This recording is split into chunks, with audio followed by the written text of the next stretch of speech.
Ok, ahora sí entonces, oficialmente, bienvenidos a la sesión virtual del día de hoy 8. Entonces, bueno, ya estamos en la recta final, la última semana del curso. Hoy es la penúltima sesión que se tiene programada para el calendario. Eh, bueno, sí, como les decía, ¿verdad? Yo abro mis ejemplos, pero por ahí me dicen, si ustedes me dicen que quieren ver algo diferente, podemos verlo. Entonces, como siempre, comienzo preguntándoles si tienen alguna duda sobre temas pasados. Mientras me escriben, si alguno tiene alguna, Dylan de hecho había aprovechado mientras estábamos alistándonos y dando tiempo para que se conectara más gente y me preguntó que si podríamos ver la función aleatoria. Yo le dije que por supuesto, que con muchísimo gusto. La función aleatoria de hecho aparece acá. Si ustedes se fijan es muy similar a azar, pero es como que más intuitiva en cierta forma, por así decirlo. Azar, digamos, utiliza un solo parámetro, como ya lo hemos visto, que dice entero aleatorio entre el rango 0 a x menos 1, siendo x el dato que le tiramos, o bueno, el número que le tiramos como parámetro. Si vemos a aleatorio, está justamente aquí abajo, dice aleatorio entre a y b, o bueno, aleatorio a y b como parámetros. Y dice entero aleatorio entre el rango de a y b. Así de sencillo es. Se podría decir que de hecho es una función más intuitiva de usar que azar. Lo que pasa es que, bueno, si ustedes me preguntan por qué yo les enseño azar y no aleatorio, son por dos cosas. En primer lugar, porque si ya saben usar azar, aleatorio es bastante intuitivo de azar, de usar, perdón. Y en segundo lugar, porque muchas veces en los cursos de lógica, o bueno, no en los cursos, sino digamos en los cuatris, ha pasado que limitan el uso solamente a azar. Entonces, lo que hago en realidad es enseñarles la que es como que la más dificililla para que la entiendan y luego si les permiten usar aleatorio, pues excelente. Igual de la misma forma también hay algunos lenguajes que la función de ellos de random funciona como azar. No todos tienen una que funcione como aleatorio. Pero bueno, en todo caso, veámoslo acá. Escribir aleatorio, digamos, entre, qué sé yo, 8 y 12. Opa. Entonces, cuando yo ejecuto esto, por ejemplo, ahí me tiró 11, 12, 9, 12, 8, ahí está. Bueno, me lo salté, pero ahí está 8. Ven, entonces, aleatorio, básicamente lo que hace es eso, es sencillamente tirar un número aleatorio entre los dos parámetros que le mando, incluyéndolos a ellos mismos. Bastante sencillita. No sé si tienen alguna duda, tanto de esto como de cualquier otra cosa, algún tema anterior que quieran ver. Si no, entonces, pues, bueno, yo elijo ahí algún ejemplo que yo quiera que no hayamos visto.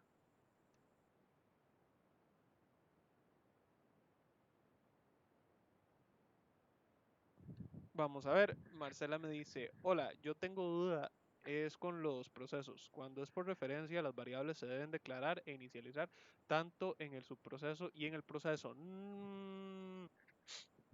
Sí y no. Es una pregunta un poco, bueno, te digo, vamos a ver, podemos agarrar uno de estos, vamos a agarrar este. Este lo tengo precisamente para demostrar ese tipo de cosas.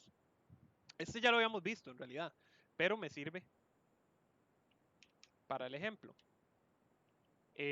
Si recuerdan, si estuvieron cuando lo vimos, este ejemplo lo que hacía era sencillamente mostrar una suma por medio del uso de un subproceso llamado suma y también tiene una función llamada suma. Entonces mostrábamos como las diferentes cosas que podían pasar si mandábamos un parámetro por referencia o por valor. Entonces, lo que ocurre al mandar un parámetro por referencia es lo siguiente. Yo puedo estarlo inicializando desde función, perdón, desde el subproceso, pero si lo inicializo desde antes, no es necesario. Básicamente lo que ocurre es esto. Siempre que yo quiero utilizar una variable, yo tengo que inicializar esta, ¿cierto? Digamos como por ejemplo, vean acá num. Yo aquí num, yo la inicializo, pero yo no, ¿cómo decirlo? No tengo, si yo quisiera, yo no, si yo tuviera más líneas de código, más bien digámoslo así, yo tuviera acá un montón de cálculos más con otras variables o instrucciones para el usuario o lo que sea, yo no tendría que inicializar num hasta acá, sino hasta más acá abajo, porque no la voy a estar utilizando hasta acá abajo. Es recomendable que lo hagan desde acá arriba por cuestiones de orden, pero no es necesario que yo lo haga. Ustedes mismos han visto que yo a veces no inicializo mis variables todas acá, sino que las inicializo hasta más adelante, quizá con una respuesta de un usuario o a partir de o cosas así. Vean que de hecho este mismo ejemplo aplica ese mismo principio que yo les digo. Vean que el resultado yo no lo inicializo, solo inicializo num y num2. Pero ¿qué ocurre? Vean que acá, cuando yo llamo al subproceso suma, yo le tiro num y num2 ya inicializados como 12 y como 6. Y le tiro resultado que no está inicializado. El resultado tiene un valor basura en este momento. Y vean que las 3 se reciben por referencia. Entonces, vean que resultado que lo recibe en C por referencia se inicializa dentro del subproceso por medio de la suma de los otros dos valores. Entonces, no es tanto como que se deba o no inicializar un valor que yo voy a pasar por referencia, sino que yo tengo que pensar muy bien la lógica, es la lógica secuencial del algoritmo para yo entender si es necesario que yo inicialice una variable específica antes de pasarla por referencia, o no solo si es necesario, sino si para mi algoritmo en específico es útil o práctico, etcétera, etcétera. Espero haya quedado claro, si no ahí cualquier cosa me decís. A ver, Carla me dice, ¿se puede definir un vector dentro de un subproceso o es mejor definirlo en el algoritmo principal? Se puede definir un vector dentro de un subproceso. El problema es que si lo definís dentro del subproceso, va a tener un alcance únicamente al subproceso. Digamos, si yo llego acá y creo un vector para la función suma, que esto debería ser un subproceso, un subalgoritmo, bueno, no importa. Ah, pongámosle subproceso. Y ahora sí. Si yo defino acá un vector, ¿verdad? Yo puedo usar el vector aquí adentro, pero una vez que yo salga de acá, no, ya no lo puedo usar. Entonces, si es un vector que yo quiero estar utilizando globalmente, digámosle, globalmente me refiero haciendo alusión a las variables globales, que son variables que tienen alcance para todos los subprocesos, es mejor que lo definas en el algoritmo principal y que lo estén mandando a todos los subprocesos a los cuales vas a necesitar que estén trabajando con ese vector. Igual, espero haya quedado claro. Si no me decís o me haces alguna pregunta con respecto a, o no, ¿cómo decirlo? O me das una pregunta de seguimiento si fue que algo que dije no quedó muy claro o algo así. A ver, José Andrés me dice, una pregunta, ¿se puede hacer un sin proceso? Me imagino se refiere a su proceso para validar que el usuario marque solo números enteros y no signos y letras. Sí, pero volvemos al mismo tema que él. De hecho, sería más, ¿cómo decirlo? Más práctico que hagas algo como eso en un subproceso. Recordá que vos podés meter todo dentro de un subproceso. Entonces, digamos como por ejemplo, el algoritmo aquel que yo les había mostrado, muy la excepción creo que era. Sí, no, pero este está horrible.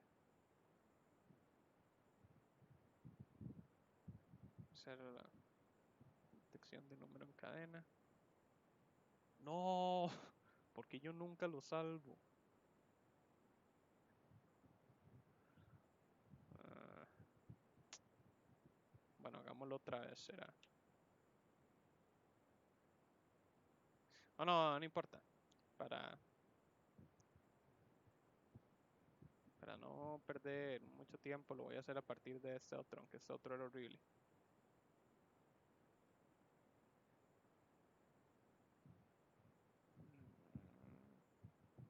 Nah, es que ese de verdad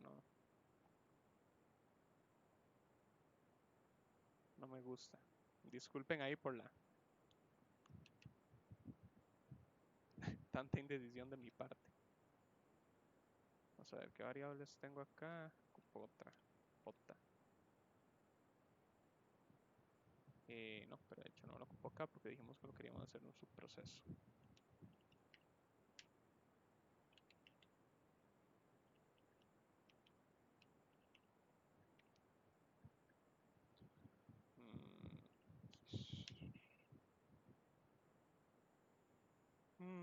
De hecho podríamos hacerle una función que devuelva booleano. Sí, hagámoslo de esa manera. Pongámosle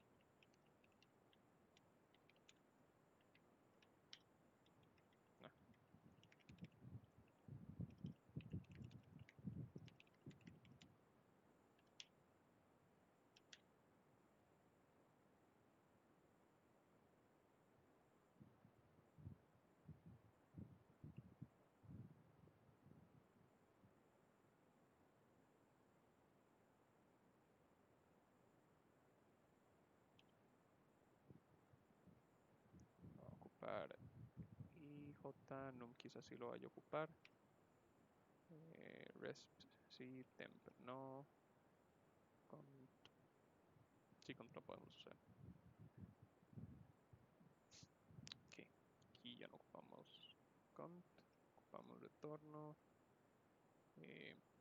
Resp es lo que no, temp sí, IJ sí, num no. Ajá.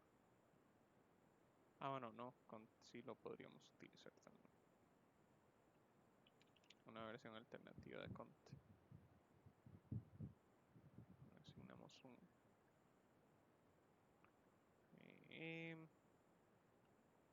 que hacemos un para J en 0 hasta longitud de resp menos.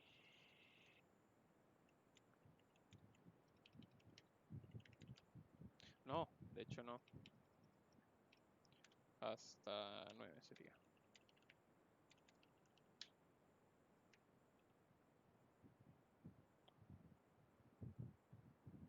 Temp es igual a convertir a texto J. Entonces,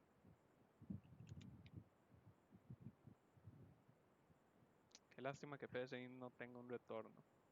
Esto sería tan variado. Bueno, una instrucción retorno, es a lo que me refiero, por si acaso. Um,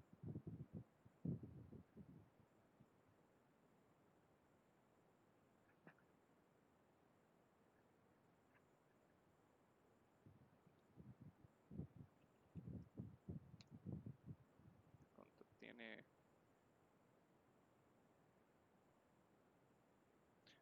De hecho, no. No vamos a ocupar cont solamente nos va a dar más pasos innecesarios. Hagámoslo una vez con retorno. Retorno tiene verdadero.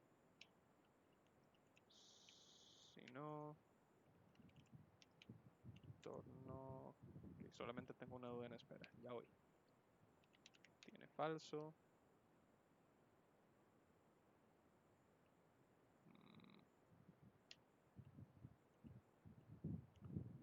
J. Convertámoslo en 25, una cosa así ya para que salga.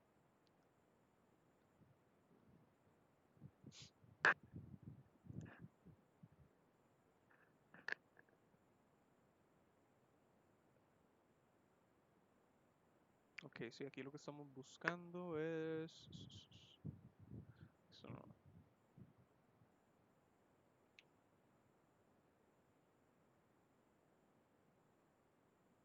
Esto es lo que tenemos que cambiar. Vamos a trabajar con X acá. X va a ser la palabra. Ajá.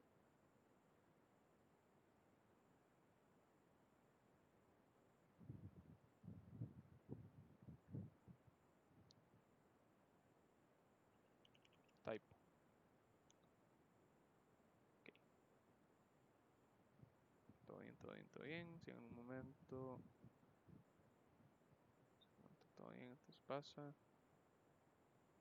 Si en un momento toda esta cuenta es falsa, entonces podríamos asumir que ya no hay que hacer nada más. Entonces metamos aquí un sí, aunque no sea muy bonito, pero bueno.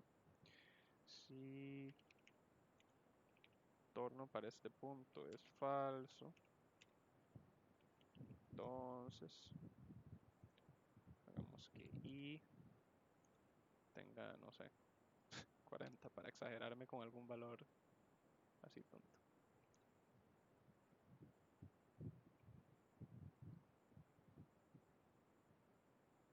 Vamos a ver.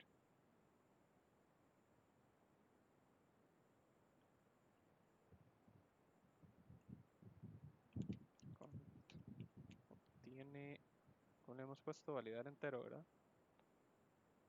Sí. Entero. The rest. Sí. Con. Ajá. Entonces.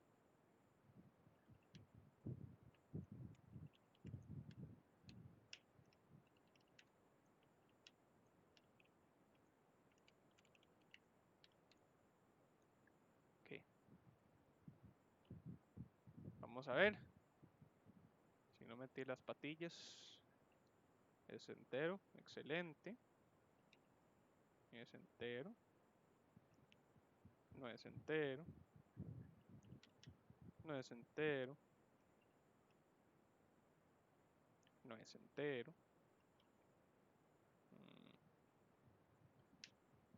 Opa.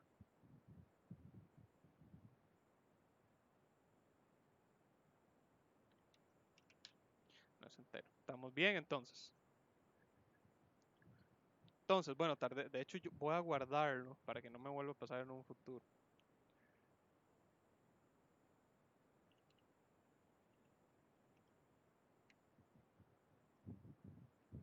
Voy a dejarlo así. Excepción. ¿Cómo le ponemos?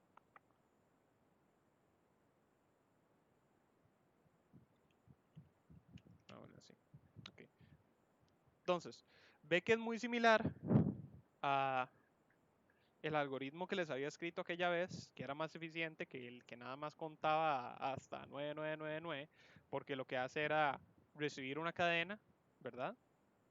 Y descomponer la cadena en cada uno de los caracteres. Entonces avanza desde el carácter 0 hasta el último carácter de la cadena y lo que hace es revisar de 0 a 9 para asegurarse de que el número sea completamente números enteros. Entonces, si detecta algún carácter que no pertenece a un número entero, como por ejemplo un punto o cualquier otro carácter que indicaría que no es un número entero, entonces lo detecta, le asigna al booleano un valor falso, acaba la cuenta y entonces reporta como falso. Y yo escribo el algoritmo de tal forma que interprete que si ese valor falso, que yo lo voy guardando en memoria, lo voy asignando, lo devuelvo como un valor de retorno, lo asigno a cont. Entonces, si cont es falso, yo reporto que no es un entero. Entonces, funcionaba muy similar de la otra forma, ¿verdad? De la otra forma yo lo que hice fue que yo incluí esto dentro del algoritmo, pero nuevamente entonces acá vemos el valor tan grande de, ¿cómo se llama? De lo que son los subprocesos. Porque entonces, si yo no usara subprocesos, tenemos que en el algoritmo secuencial principal, cada vez que yo voy a preguntarle al usuario que me escriba un número que yo necesito que sea entero, yo necesitaría copiar y pegar todo este montón de código para realizar la evaluación. Lo bonito, sin embargo, del subproceso es que ahora yo puedo simple y sencillamente agarrar un valor booleano y asignarle el resultado de validar entero. Porque yo sé que validar entero me va a responder verdadero si el usuario en la cadena me metió un número entero y me va a responder con falso si el usuario me metió en la cadena un número que no es entero. Entonces, vean que acá yo sencillamente en el algoritmo principal se me compacta mucho más el código, es mucho más, incluso es mucho más sencillo de verificar. Digamos que si yo hubiera aquí metido las patas y se me hubiera olvidado esto, entonces ya el código no me va a funcionar, ¿verdad? Entonces yo pongo aquí 45 y no es entero, pero sí debería ser entero. Entonces, Si resulta ser que yo ya escribí todo el algoritmo, en vez de tener yo que ir modificando todas las validaciones, yo sencillamente me vengo al subproceso, puff, agrego la línea que me hizo falta y ya quedó. ¿Ven? Entonces, sí se puede. Todo lo que ustedes puedan hacer en un algoritmo normal lo pueden traducir a subprocesos, siempre. Nada más tienen que asegurarse de que el subproceso tenga todas las variables para trabajar con ello. Digamos, vean que yo acá lo que hice fue que le pasé las variables que yo ocupaba. Entonces, dentro de su proceso yo defino retorno, pues porque claro, como es una función, entonces yo ocupo definir un valor de retorno en psint. Defino temp porque es una variable de carácter. Bueno, la definí de cadena, pero no importa. Es una variable en la cual yo necesito estar asignando un carácter para estar revisando. Pero temp yo solamente lo utilizo aquí adentro, dentro de su proceso. Entonces, sí, yo pude haber definido temp acá afuera y se lo mando como parámetro a validar entero. Pero eso es nada más desperdiciar recursos. Estoy desperdiciando el proceso de pasar esa variable, que además de eso si la paso por valor, entonces estoy desperdiciando el tener que copiarla y luego también entonces, aunque la pase por referencia, estamos hablando de que es un gasto de memoria en el algoritmo principal, porque es una variable que yo voy a tener que decir, indicarle a psint que me la esté recordando a lo largo de toda la ejecución, en vez de si yo la defino aquí adentro nada más, que esta variable entonces yo la defino una vez que entramos, temp, y una vez que salimos ya desaparece. Ahora sí, claro, la diferencia es mínima, ¿verdad? Como siempre les digo yo a ustedes. Yo, pues, si yo lo hago de esa otra forma y yo defino acá temp, no es como que el programa se me va a caer o me va a durar un minuto más en ejecutarse. No, no, o sea, yo ni lo voy a notar. Pero son nuevamente las buenas prácticas de programación que es bueno que ustedes vayan como engranando ya. Porque a raíz de poquitos, así de pedacitos chiquititos, es que nacen luego los que les dicen el código macarrón. Eh, Nuevamente, ¿verdad? Como siempre les digo, no es que yo me considero un dios de la programación y lo que yo les digo a ustedes es absoluto, no, no. Yo mismo les digo a ustedes, este código yo estoy casi seguro que se puede optimizar más porque estoy aquí usando un montón de sís y nos, que es un poquito feo, pero tendría que sentarme a pensarlo un rato a ver cómo lo modifico. Entonces, no lo hago porque estamos en media sesión y no quiero gastar toda la sesión con ustedes viéndome pensar cómo optimizar este código. A ver, Carla me dice, digamos que si... Ah, bueno, José Andrés, espero haya quedado claro, ¿verdad? Si no hay cualquier cosa me decís, igual que le dije a Carla, o me puedes dar una pregunta de seguimiento si algo que dije no quedó muy claro. Ok, me dice Carla, digamos que si lo voy a usar una sola vez dentro del subproceso, si se puede, pero si lo voy a usar más veces es mejor en el algoritmo principal. Yo te recomendaría que sí, porque estamos hablando de que ve que lo estás tratando como una variable global, ¿me entendés? Digamos, por ejemplo, en este caso resp, aunque resp no son vector, pero es una variable que yo quiero estar utilizando más adelante en el algoritmo. Yo podría meter este fragmento de código aquí adentro y decir que resp se me define aquí adentro y trabajar con resp aquí adentro y luego retornarla o algo. O incluso algo todavía más incómodo pero posible, yo podría no inicializar resp acá, sino que yo creo, digamos, yo creo acá resp y lo mando acá y lo que hago es aquí dentro, lo que hago es que lo recibo como por referencia, digamos, no sé, b por referencia, por poner algo, ¿verdad? Y por si acaso, recuerden que no necesariamente tienen que hacer esto. Yo hago esto para demostrarles a ustedes o recordarles que las variables de parámetro no tienen que estarse llamando igual. Bueno, de hecho, pongámosle un nombre minúsculo, pongámosle palabra y ya. Entonces, ¿verdad? Que yo mando... No, mentira, perdón. Palabra, ya eso lo teníamos acá, era X. Ok, entonces sí, ¿verdad? Que yo le mando resp y resp lo recibo en X por referencia. Entonces, yo hago acá estas líneas de código y lo que hago es que lo inicializo resp aquí adentro como X. Entonces vean que igual me va a funcionar. Igual el número perdón, la palabra se me inicializó solamente que aquí adentro. Pero hace el código un poco como confuso, ¿me entienden? Porque además que usualmente se recomienda que los subprocesos sean como lo más sencillos y directos. Usualmente se recomienda que ustedes tengan un algoritmo con muchos subprocesos, pero que hagan una o dos cositas muy específicas, muy directas, a que ustedes tengan un subproceso que haga como 20 cosas.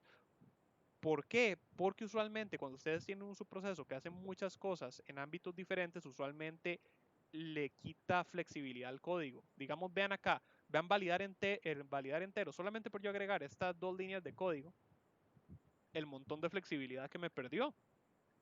Yo ya no puedo utilizar validar entero para validar una respuesta que yo ya tenga en el algoritmo principal. Ahora yo voy a tener que inicializar siempre la respuesta aquí adentro. ¿Qué tal si el usuario me da dos respuestas seguidas? Si yo estoy haciendo una suma y yo le digo escriba un número y escriba otro, yo ahora entonces tendría que hacerlo por aparte una y otra vez. Más aún, vean que la instrucción de escríbame un número entero estaría apareciéndome siempre. Yo no puedo dar instrucciones personalizadas. Entonces, es mejor que yo limite el subproceso a hacer su función específica, por así decirlo, y yo creo las variables que yo voy a estar utilizando desde mi algoritmo principal por afuera. Así yo puedo poner acá, escribo un número entero. Así yo puedo poner aquí, más abajo, que yo quiera hacer esto otra vez, y le puedo poner, escribo un número entero, no sé, mayor a 20. Entonces yo aquí leo nuevamente la respuesta y la mando a validar entero. Y entonces yo puedo hacer esto y puedo reportar que si es entero y no sé, metamos aquí otro sí, aunque va a ser horrible, pero es para fines de ejemplo. Entonces digamos si convertir a número resp es menor a 20, habíamos dicho. Entonces, escribir el número menor a 20. Si no, escribir, no sé. Gracias por poner algo. Entonces, ¿verdad? Ahora yo ejecuto esto, escribo un número entero, entonces va 2. Ahora sí, escriba un número entero mayor a 20 y si yo le pongo 5, me va a decir el número es menor a 20. Pero si yo le pongo, si yo le hago caso y le escribo 45, me dice es entero, gracias. Entonces, básicamente estoy haciendo lo mismo una y otra vez, ¿verdad? Vean que aquí lo que hice fue casi que copiar y pegar las mismas líneas primeras. Pero el objetivo es ejemplificar eso que les estoy diciendo. Vean que acá yo entonces pude poner mi propia línea personalizada. Yo aquí pude mandar resp a otra ejecución de validar, aquí, perdón, a otra ejecución de validar entero, que así sea es el mismo subproceso, sí, pero imaginen que no fuera el mismo subproceso, que yo tuviera acá otro, entonces yo lo puedo utilizar. Es más, pongámoslo como ejemplo diferente.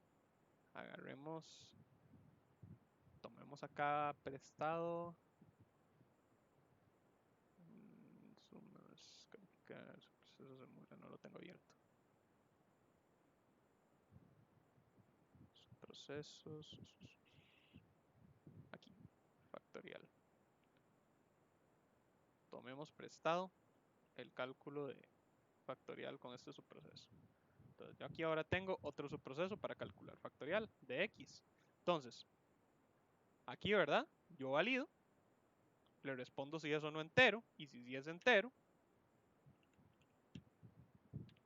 mostrando factorial del número. Ahora que lo pienso, yo creo que cal factorial aquí... Ah, no, excelente, entonces me quedó bien. ¿Qué se llama ahora? Sí. Calc factorial de convertir a número resp. Tenemos esto.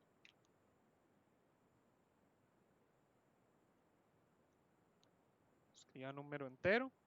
Entonces, 5 para que no sea muy grande. Es entero mostrando factorial del número. El factorial de 5 es 120. Entonces, nuevamente, yo sé que no es un vector y vos me preguntaste sobre vectores, pero los mismos principios aplican porque la idea es la misma. Es una variable que ve que yo voy a estar repitiendo a lo largo del subproceso digamos, varias veces y la voy a estar mandando incluso a varios subprocesos diferentes. Entonces, sería un poco incómodo estar inicializando esa variable dentro del subproceso. Además de que si lo inicializas, no solo si lo inicializas, si vos lo definís dentro de, o sea, si yo hubiera creado esa variable aquí adentro, dentro de validar entero o dentro de calc factorial, se me queda atrapada únicamente ahí. Entonces, si es mejor, quizá, que, bueno, no es mejor, si yo lo voy a estar utilizando para otras partes desde el algoritmo principal y le quiero dar un trato más global, sí la tengo que definir dentro del algoritmo principal. Y sí sería quizá mejor que yo la inicialice en el principal y la tira afuera. A menos que, por supuesto, vos la querás inicializar con un valor por defecto, en cuyo caso sí quizás sería mejor, como es un vector, que lo inicialices en un subproceso, pero aparte, como digamos, no sé si recordás el ejemplo que yo hice aquella vez de inicializa matriz, que lo que hacía era que era un subproceso que me inicializaba toda una matriz, indiferentemente de su tamaño, en ceros o en lo que yo quisiera. En ese caso, pues sí sería más cómodo inicializarlo en un subproceso, pero ve que es entonces un subproceso aparte, específicamente diseñado para inicializar y arreglos con un valor predeterminado. No va a ser un subproceso que esté inicializando el usuario. Pero nuevamente, si vos querés inicializar un vector paso por paso con un usuario, también es bueno hacerlo con un subproceso.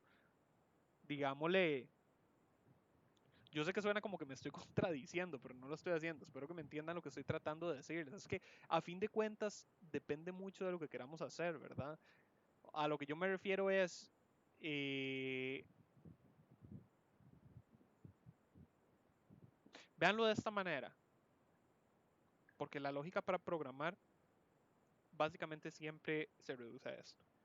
La metáfora que yo les he dicho muchas veces, lo que estamos haciendo aquí literalmente es hablar con la computadora, ¿cierto?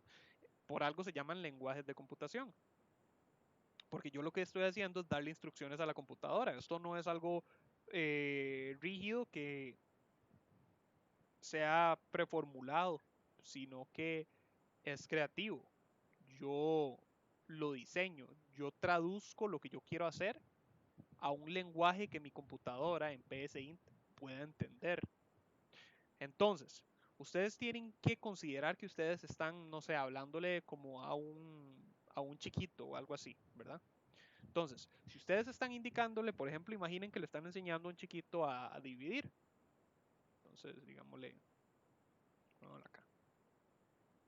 Ustedes le están enseñando a un chiquito el algoritmo para dividir. Entonces, ustedes le enseñan, bueno, haga primero acá este asunto. O a sumar, hagámoslo más simple, a sumar. Entonces, ustedes le dicen, bueno, hagas acá una casita de valores, ¿verdad? Entonces, luego usted, bueno, es un toque fea, pero funciona. Entonces ustedes le dicen, bueno, usted pone acá el primer número de unidades y luego puede poner acá las decenas. Entonces, digamos, pone acá.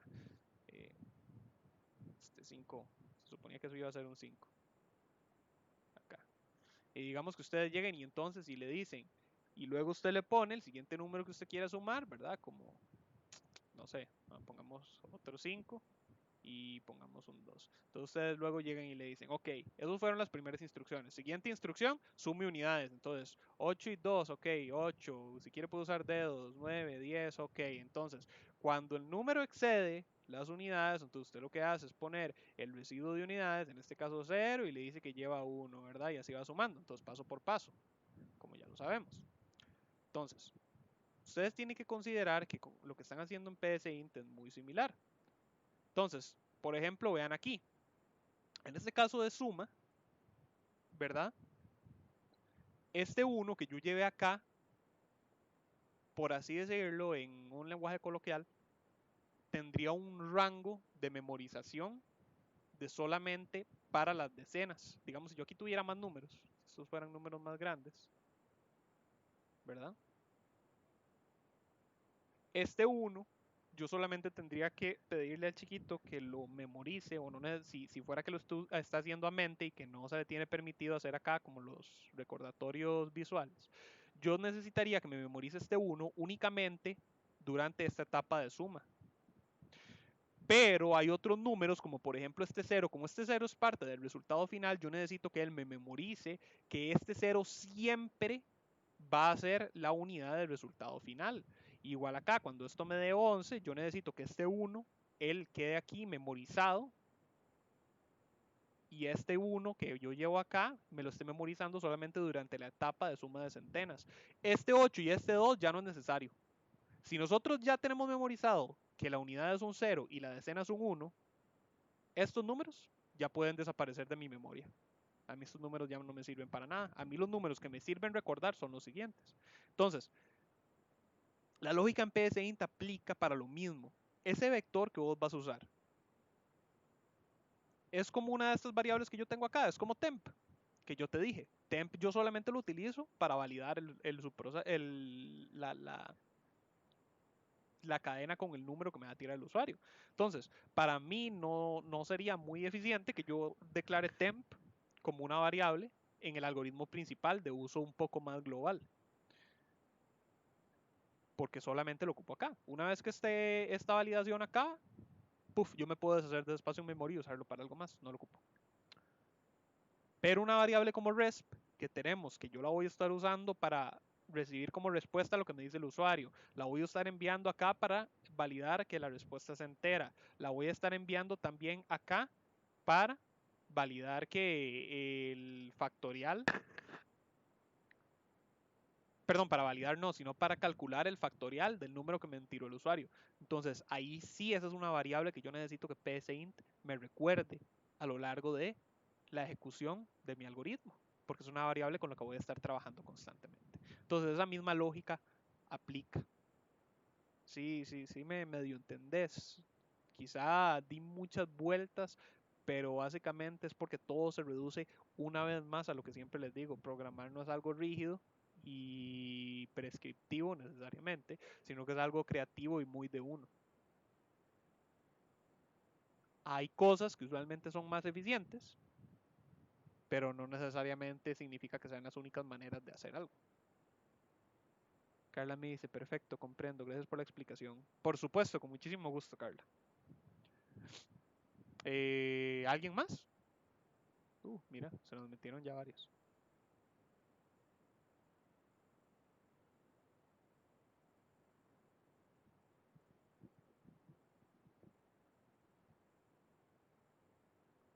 No sé si alguien,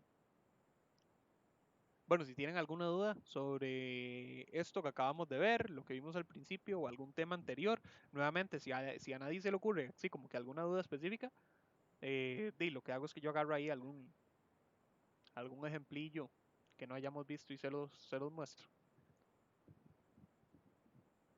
Si alguien me está escribiendo, porfa, aprieten el botoncillo acá de levantar la mano para yo escuchar y saber. Si no, entonces...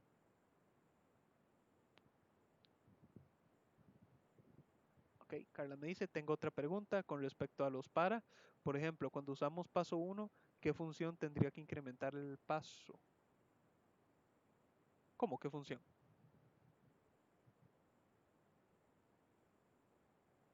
Em, el para incrementa solo el contador, ¿verdad? Recordemos que, digamos, acá este para, acá j hasta 9, con paso 1, es lo que hace es, pues, incrementar solo. Como si yo quisiera hacer paso 2. Paso 2 lo que te va a hacer es que te va a ir incrementando de 2 en 2, digamos.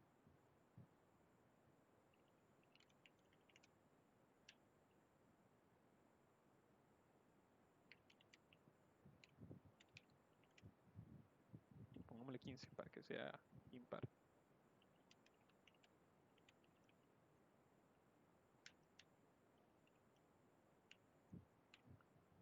Si yo lo pongo en paso 1, me va a contar hasta 15, ¿cierto? Porque va a ir de 1 hasta 15.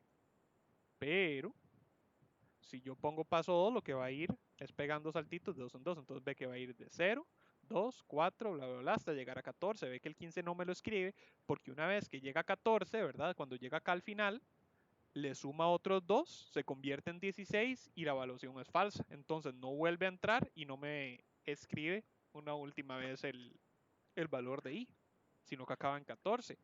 Igual pasa si yo voy incrementando los pasos. Los pasos son la cantidad de incrementos del i. Recuerden que i en un para, o la variable contador en un para, es literalmente un contador. Y recuerden que un contador, la característica que tiene es que es una variable que aumenta en un patrón constante. En este caso, sería un patrón constante de 3 en 3. Entonces es un contador de 3 en 3. ¿Por qué querría yo hacer eso? No sé, depende de ustedes. Quizá, no sé, ustedes ocupan calcular o modificar cada cierta cantidad de valores en una matriz, qué sé yo. Necesitan modificar solamente las entradas de tipo par en o en un vector. Entonces, digamos, van de 2 en 2. Y entonces, bueno, podrían saltar incluso el paso 2, perdón, el paso 0. Entonces comienzan a partir de 2. Entonces aquí estaríamos modificando el subíndice 2, luego el 4, el 6, el 8 y así, etcétera, etcétera. O digamos que, no sé, cada quinto elemento en una matriz, perdón, en un vector, ustedes necesitan incrementarlo, qué sé yo, que fuera estamos hablando de un vector que tenga una matriz de, perdón, un vector no, un vector que tenga, o una matriz también puede ser, que tenga linealmente los días del mes. Entonces, cada quinto día en el mes, no sé, hay como un descuento en pagos o en compras que se hacen. Entonces, cada quinto día ustedes hacen la modificación, una cosa así. Son ejemplos rápidos que se me ocurren, ¿verdad? Espero haya quedado claro, Carla. Si no, me decís. A ver, Tracy me dice, en un ciclo repetir, ¿cómo se puede hacer para que se repita? Opa, sí quedó claro, ok, excelente. Para que se repita hasta que se digite un número igual a algún valor dentro del vector. Tendrías que detectarlo. Digamos, ok, hagamos esto. Supongamos que yo tengo, pongámosle vector, dimensión, vector, hagámoslo de 100 para que me quede bien grande.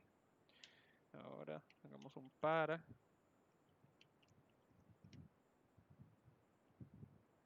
Evitemos la fatiga. Hasta 1, digo con paso 1 hasta 99. Vector y obtiene, usamos aleatorio, ya que Dylan nos llamó la atención a el día de hoy. Pongámosle entre 0 y 50, por decir algo. Entonces, ahora hagamos esto. Recorramos nuevamente el vector. Esto debería ser el 0.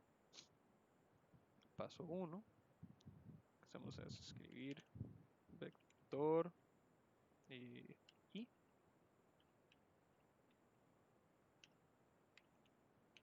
dámosle, bueno, no, hagámoslo así.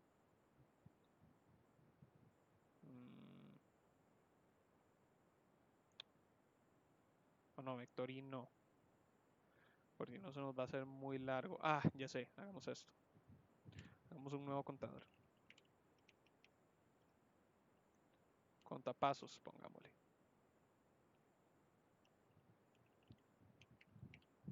Que inicie en 0. Y lo que hacemos es que aquí adentro. No, de hecho aquí estoy metiéndole más pasos al asunto. Lo puedo hacer directamente con i, disculpen. Hagámoslo nada más con i. Hagamos esto entonces. Si, no sé, vector, digamos que estamos buscando el valor 35. Entonces, no, 35 no, sí, vector i, perdón, es igual a 35 porque es el valor que estamos buscando. Entonces, ¿verdad? Entonces, véanlo acá. Queremos que si encontramos a donde estamos recorriendo el vector, llegamos a un punto en el que el valor albergado es 35, ya no iteremos más a lo largo del subproceso, ¿verdad? Entonces, hagamos esto. Primero escribamos i para saber en qué punto nos detuvimos. Y luego entonces, asignémosle ahí un valor mayor a la cuenta total.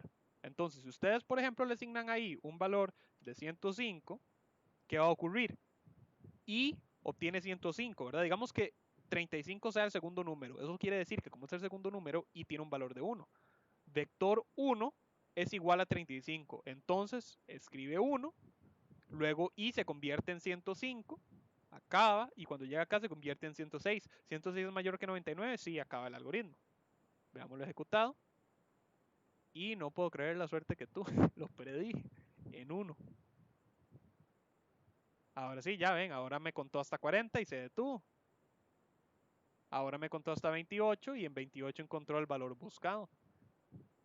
Veanlo igual acá. Si yo cambio el valor por otro, o acá lo que va a pasar, ¿verdad? La ejecución es la misma. Entonces, tenemos que 35 quedó en, quedó en la posición 28. Yo no sé qué valores hay en las otras posiciones del subproceso, perdón, del vector, porque no las estoy mostrando.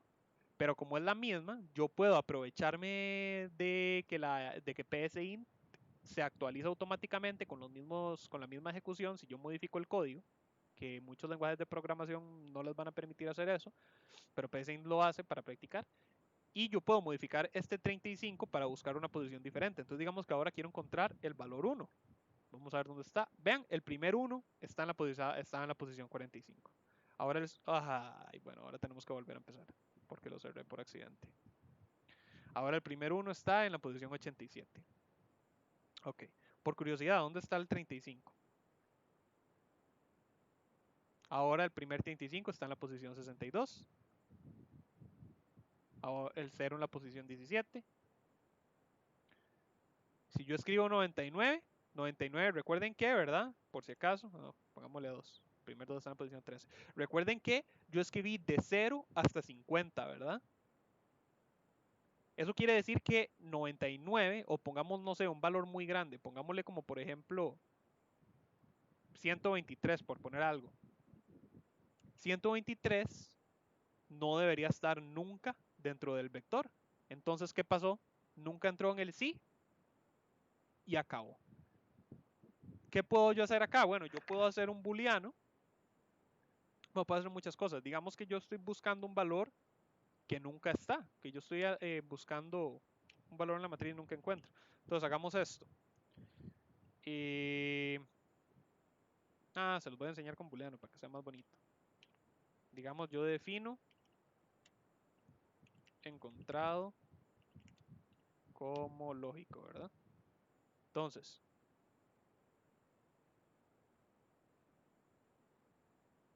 ¿dónde fue que...? Bueno, hice inicializaciones. Digamos que encontrado yo le asigno un valor inicial de falso. Entonces, si entramos acá, encontrado es verdadero, ¿ok? Pero si no, una vez que yo salga de acá, si encontrado es falso, entonces número se tilda, reportamos que el número no fue encontrado. Ahí está, número no encontrado al 123. Pero si yo elijo el 3 sí debería estar. Pero vean, aparentemente el 3 no salió. ¿Por qué no salió? Porque a pesar de que el 3 está dentro del rango, aparentemente nunca entonces hubo un 3 dentro del aleatorio. El 35, no, el 0, sí lo habíamos visto que sí está. Ahí está, el 0 está en la posición 17.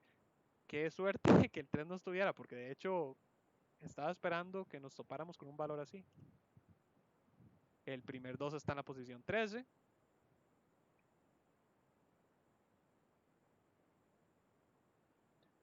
Este ejemplo está bonito voy a guardarlo. Voy a guardarlo por acá y luego lo acomodo. Pongámosle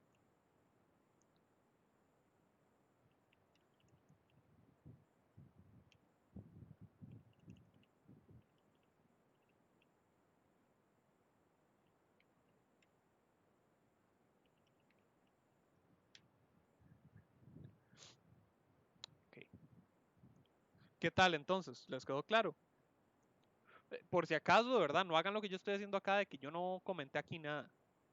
Los códigos siempre es mejor comentarlos. Yo cuando usualmente improviso frente a ustedes y no comento nada, ni le pongo nombre al algoritmo, es de por apurarme, ¿verdad? Porque tardaría mucho más si yo pusiera aquí a poner declaraciones, bla, bla, bla. Yo eso usualmente los comentarios los agrego después, ¿verdad? Como acá, en mi tiempo para que ustedes no tengan que sufrir el verme durar más mientras yo pongo los comentarios.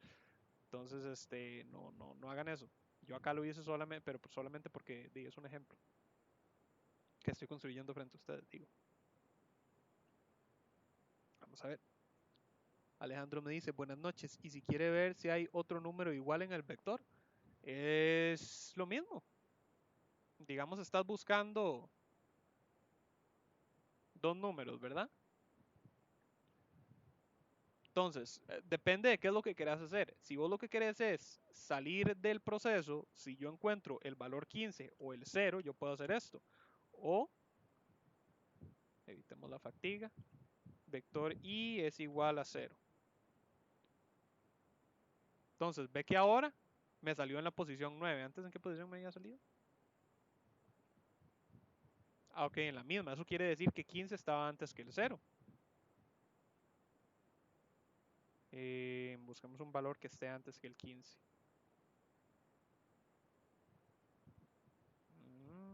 Todavía no. Ahí está, ven. Ahora me salió antes que el 15, que el 9. ¿Por qué? Porque eso quiere decir que el primer 4 que se encontró estaba en la posición 5. El primer 15 estaba en la posición 9. Entonces, ahora cuando llegamos a la celda de subíndice 5, tenía un valor guardado de 4. Entonces, si vector es igual a 15, no, esto es falso. Pero tenemos un O, una disyunción. O vector es igual a 4, entonces ahí escribe, ¿verdad? El punto en el que lo encontró. Aumentamos el contador a un nivel mayor al límite, cambiamos encontrado a verdadero y ya está. Por otro lado, si ponemos dos valores que no van a estar, como por ejemplo 123 y 88, número no encontrado, o podríamos poner números no encontrados. Pero claro, depende mucho de cómo lo quieras hacer. Si vos lo que querés hacer es encontrar ese valor y, no sé, alguno de los valores y modificarlos o recordar los dos, entonces tendrías que asignarlos, digámosle. Entonces ahí ya tendrías como que jugar con la lógica o podrías buscarlos por aparte. Podrías, de hecho, meter esto en un subproceso. Digamos, veámoslo así.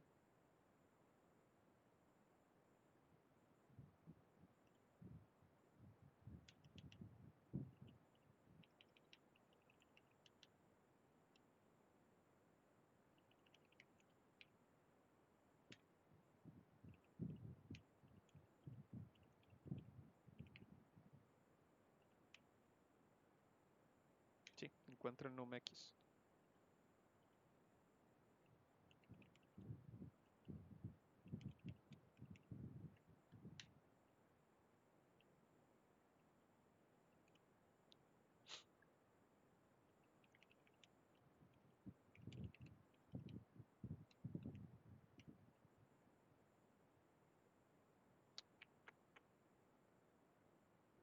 No moleste, PSIN, ya sé.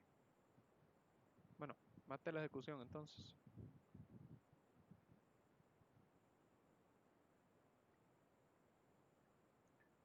Encontrar num x, aquí está.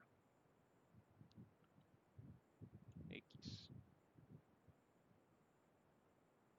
Me escribe la posición, cambia el valor de retorno, ok.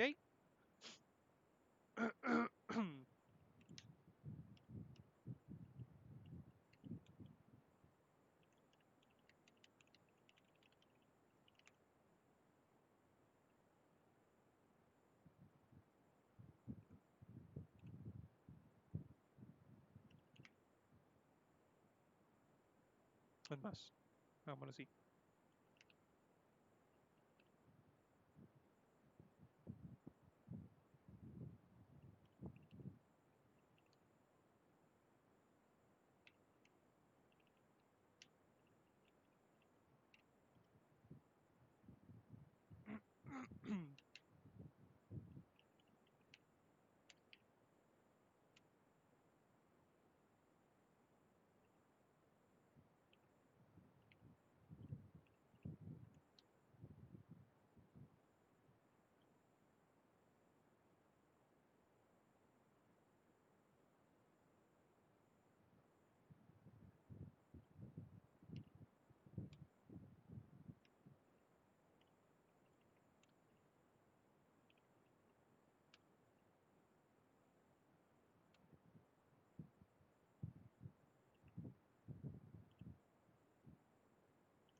a ver, me parece... Oh, creo que sí olvidé algo. Identificador vector.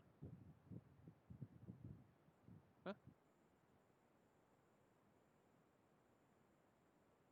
Ah, cierto. Olvidé pasar el vector como parámetro.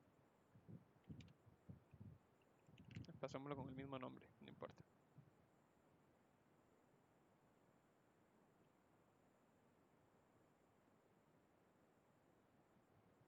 ¿Qué le pasa?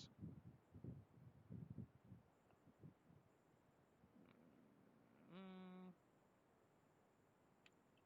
Acá. Encuentre num en vector y encuentre num2 en vector. Ahora sí.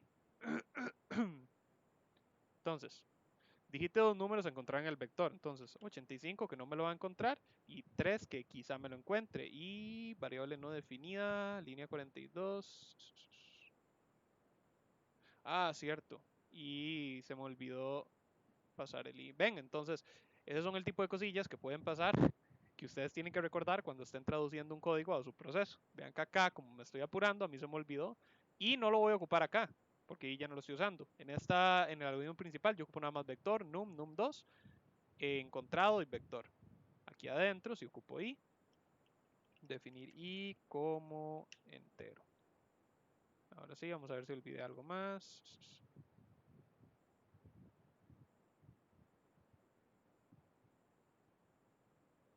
Variable. Ah, no, mentira, porque ahí sí lo estoy iniciando para inicializar el vector, perdón. Cierto, cierto. Ya, sí, ya. Ahí está. Entonces sí lo ocupo un contador i en ambos. Ahora sí. 85 y 3 habíamos dicho. Ahí está. Vean, número 85 no he encontrado. No he encontrado.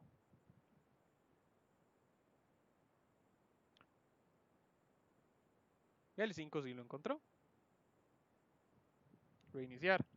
3 y 2. El 3 está en la posición 6, el 2 está en la posición 1.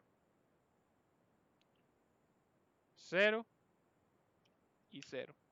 Los dos en la posición 19, porque el primer 0 está en la posición 19. 9, 5 y 5. 5 no, el 5 no lo encontró. Ah, perdón, hagámoslo al revés.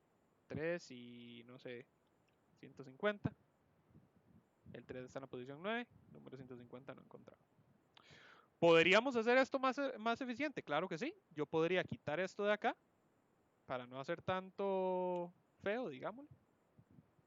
No tener que andar copiando y pegando tanto código. Y hacemos algo como esto.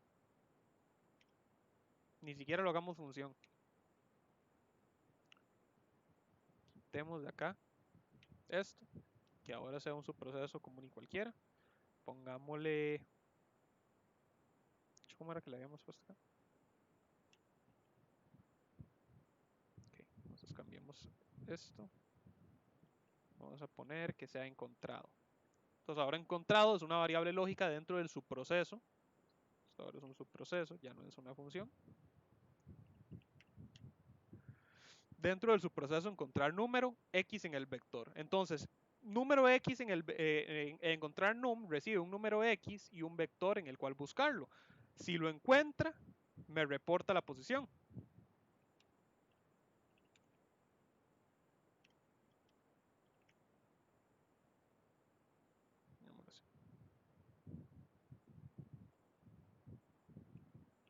El número x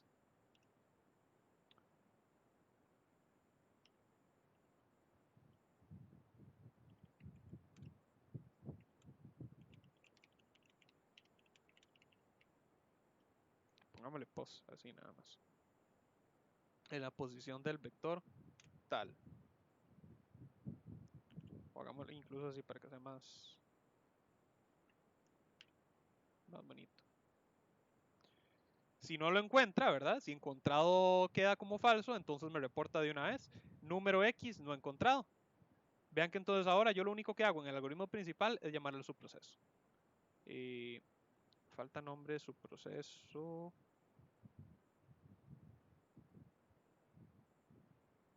¿Cómo?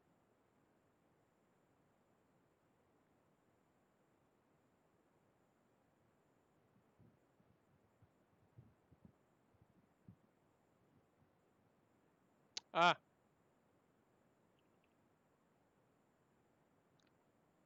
pequeño typo ahí. Y acá que...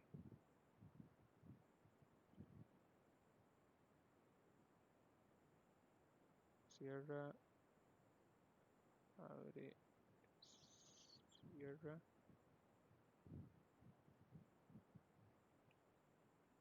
¿Okay?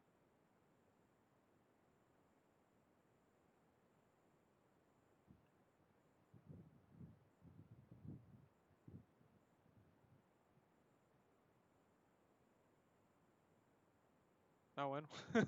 Ok. Ok, tengo dos en espera. Ya los veo a ustedes dos, perdón. Me emocioné mucho acá con esto. Entonces, vean que va a funcionar igual. 45 y 3. Algo. Línea 43, la variable retorno. Ah, mira, ¿dónde no? Ah, se me olvidó modificar este retorno. Ya, ahora sí.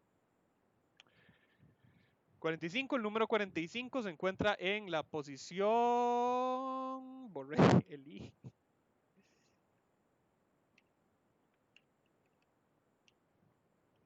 Y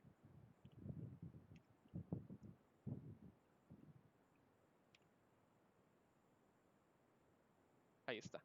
El número 45 se encuentra en la posición 57. El número 3 se encuentra en la posición 6. Ejecutar nuevamente. Un número tontamente grande. Y 36. El número 8943 no encontrado. El número 36 se encuentra en la posición 21. ¿Vieron?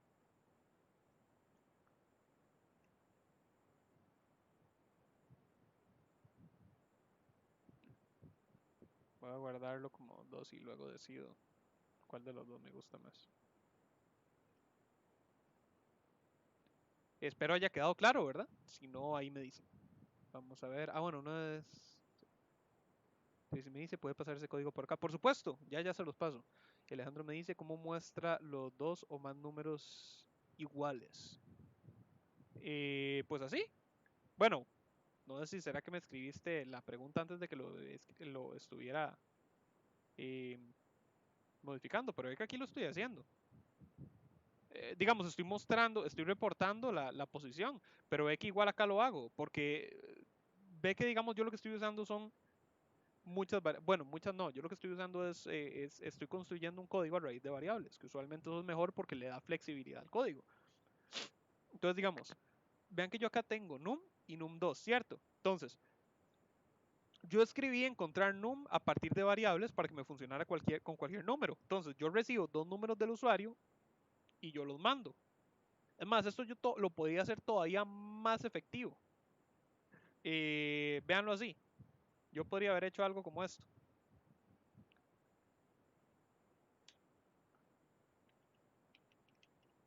O no más efectivo, sino digámosle más compacto, porque en realidad a fin de cuentas termina siendo casi que lo mismo.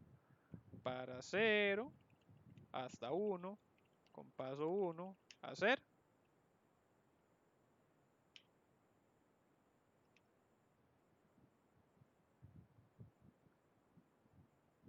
Digite dos números para buscar en el vector. No sé, 0 y 50. El número 0 se encuentra en la posición 0. Mira qué curioso. El número 50 se encuentra en la posición 62. ¿Qué hice yo acá? Automaticé más el proceso. Yo puse a PSInt a contar de 0 a 1, es decir, a contar dos veces, y por cada iteración lo pongo a leer un número del usuario y que luego lo encuentre en el vector. La instrucción de escritura sí la dejé afuera del vector, perdón, del bucle, porque si no se vería un poco extraño. Ven que acá se ve muy bonito, donde yo le digo, digite dos números, el primero y me reporta, el segundo y me reporta. Pero si yo hubiera metido la instrucción ahí adentro, vean cómo se ve. Ven, se ve todo molesto, donde me vuelve a decir, digite dos números la segunda vez también, y uno como, pero qué feo. Entonces mejor, ahí sí, ¿verdad? Nuevamente, eso es sencillamente tener en mente la lógica secuencial del algoritmo. Entonces la lógica secuencial me dice que primero me va a dar la instrucción y luego me va a leer dos números y justamente después de leerlos los va a buscar. Entonces, ve que yo acá igual estoy reportando el número. yo aquí llego y lo que hago es buscar. Bueno, el número que yo busco lo recibo sobre X. De hecho, acá incluso podemos borrar num2. Yo ya no estoy ocupando num2. Estoy guardando todo en num. Entonces, eh, sí, el número lo recibo sobre X, ¿verdad? Y el vector sobre vector tiene el mismo nombre. Entonces, yo defino las variables, bla, bla, bla, cuento desde 0 hasta 99, buscando por todos los subíndices del vector un número que sea igual a X, que X fue el número que recibió el subproceso para buscar. Entonces, si algún número es igual a X, él llega y me reporta el número X que tenemos que buscar, se encuentra en la posición Y. Ahí está, encontramos el número que era igual al que estábamos buscando. Si no lo encuentra, ¿verdad? Si ya después de hacer todo este montón de iteraciones, llegamos a esta línea y encontrado nunca se volvió verdadero, significa que nunca encontró el número X a buscar. Como nunca encontró el número X a buscar, reporta número X no encontrado, que es lo que tenemos aquí. El número 0 se encuentra en la posición 0. Otra vez. No, no, no me gusta. Muy poco aleatorio. Eh, reiniciar. Ahí está, ahora sí. El número 0 se encuentra en la posición 32. Y cuando yo llego y le digo 95, número 95 no he encontrado. ¿Ves? Estuvo bonito, estuvo bonito. Me gustó construir este ejemplillo, la verdad. Fue una duda bonita. ¿Qué les pareció entonces? Cosas como estas son muy útiles. Incluso vean que ustedes lo pueden hacer con subíndices, ¿verdad? Qué sé yo, si ustedes quisieran encontrar. Recuerden que ustedes tienen que buscar ese tipo de lógicas y de codificaciones, ¿verdad? Si ustedes, por ejemplo, estuvieran trabajando, no sé, con algún tipo de proyecto donde ustedes tuvieran que trabajar con no solamente valores a buscar, sino quizá palabras enumeradas, como por ejemplo meses del año, por dar un ejemplo no relacionado a nada. De ahí ustedes saben que el tercer mes del año es marzo, ¿verdad? Entonces yo puedo buscar en un vector o yo puedo buscar en una matriz todas las celdas en posición 3 o en posición 2 si consideramos que el vector comienza desde 0 y la matriz también. Todas las columnas o todos los renglones, depende de cómo ustedes lo ordenen, en posición 2 y yo ya sé que eso va a representar marzo. Entonces, pues bueno, ahí a ustedes les queda qué hacer con la información que les acabo de dar.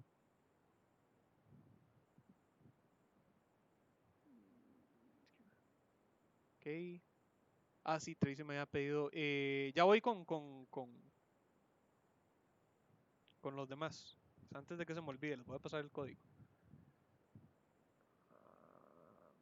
Alcanzará. Bueno, no sé si me va a alcanzar, entonces lo voy a pasar en dos partes. Quedé aquí. Aquí está la primera parte y aquí estaría el subproceso. Ahí está. Vamos a ver en qué me quedé. Ah, no, ya aquí está esto. Perfecto, muchas gracias. Con muchísimo gusto, Tracy. Marcela me dice, ¿y la solicitud del número a buscar se podría hacer dentro del subproceso o es mejor en el subproceso? Se puede hacer dentro del subproceso, depende del algoritmo. Yo lo hice afuera porque yo estoy asumiendo que yo tengo que usar ese número después, pero perfectamente yo pude haber hecho, recuerden que depende del nivel de flexibilidad que ustedes le quieren dar al usuario. Lo que ocurre es lo siguiente, ¿verdad? Si yo lo quiero usar dentro de su proceso, yo ya no, quizá no sería lo mejor que yo le ponga digite dos números, porque se vería muy reiterativo o se vería muy contradictorio, que aunque yo lo voy a pedir al usuario que me digite dos números, que cada vez que yo llamo al subproceso, que entonces le diga digite dos números cuando le voy a recibir solo uno, pero dos veces. No sé si me entiendes a lo que me refiero. Es decir, se terminaría viendo como si yo hubiera hecho algo como esto, ¿verdad? Por cada vez entonces que yo llame el subproceso me va a decir digite dos números cuando solo ocupamos uno. Pero yo puedo modificar mi instrucción. Es más, yo podría hacer algo como esto. Se le, se le pedirá ingresar un número en dos o no, un número, digámosle.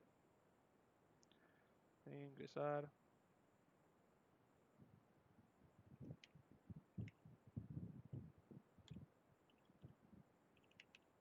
Dos números, por decir algo. Dejémoslo así. Entonces yo quito esto de acá. Quito esto de acá. Ya no ocupo num. Y ahora entonces yo ocupo definir num acá adentro. Entonces, o no, x. Definámoslo como x para no tener que modificar mucho el algoritmo. Entonces yo defino x como entero. Escribir digite número entero.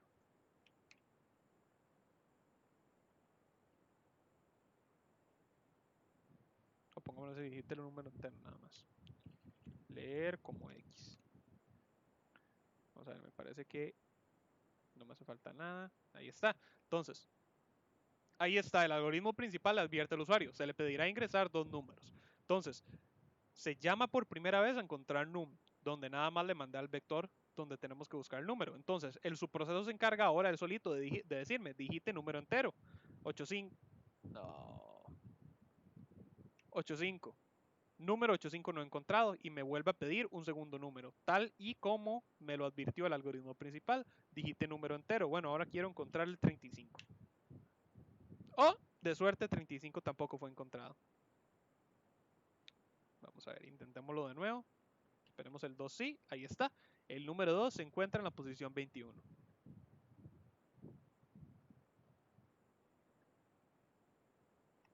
Ven. Dylan me dice, ¿cómo usted buscaría un valor? ¿Cómo usted buscaría un valor, profe? De esa forma. Aquí como se los acabo de enseñar. Si yo quiero buscar un valor en un subproceso, de ahí, yo tengo que, perdón, en un subproceso no, en un arreglo, de ahí, yo lo que tengo que hacer es recorrer el arreglo hasta encontrar ese valor. Entonces ve que así es como yo lo hice. Nuevamente, piénsenlo, digamos, en Excel, ¿verdad? Si yo tengo, trabajemos solamente con el primer renglón como si fuera un vector. Entonces, si yo tengo acá un vector lleno de valores para mi trabajo, ¿verdad? A mí llegan y me dicen, no sé, busque el valor 45. Y yo tengo esta hoja de Excel acá y me dice, y el jefe me dice, búsqueme si algún reporte de día, no sé, me dio 45. Entonces yo ¿qué tengo que hacer yo como persona? Yo tengo que buscar.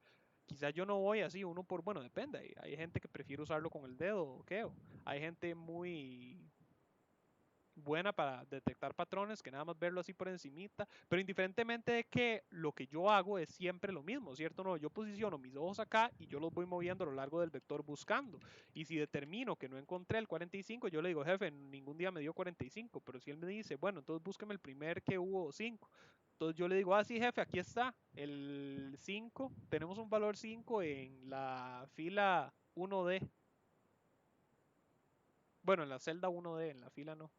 La fila sería la fila 1, columna D. Entonces es el mismo principio. Ir recorriendo hasta encontrar un valor igual a X.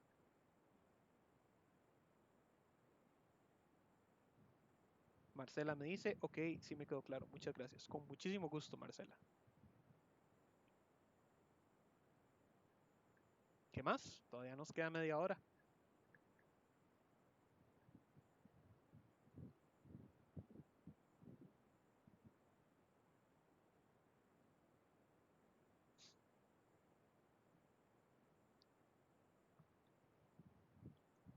¿Alguna otra dudilla o intriga o curiosidad que tengan específica? Como les digo, si no, entonces yo agarro ahí algún ejemplillo y, y se los tiro así de los que no hayamos visto.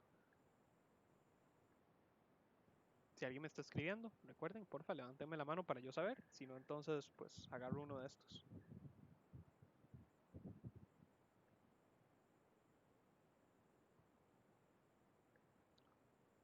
Ok.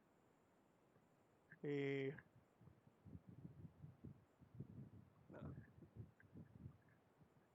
Vamos a ver.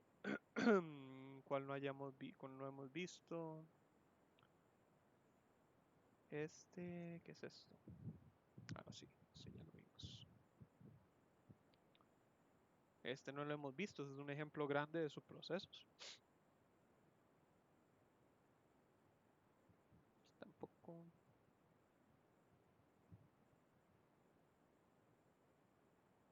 Este no creo que lo hayamos visto.